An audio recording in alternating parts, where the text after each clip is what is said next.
தென்பழனி மலை மேலே தண்டபாணி கோலத்திலே கண்குளிர கண்டு விட்டால் போதுமே என்றும் கருத்தில் உந்தன் அருள் வடிவம் தோன்றுமே.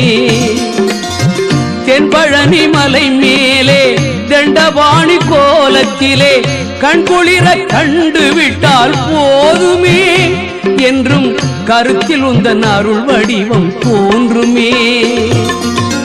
உள்ளத்திலே நீ இருக்க உன்னை நம்பி நான் இருக்க வெள்ளிமலையான் மகனே வேலையா என் வாழ்வு வளம் காண கடைக்கண் பாரையா கடைக்கண் பாரையா.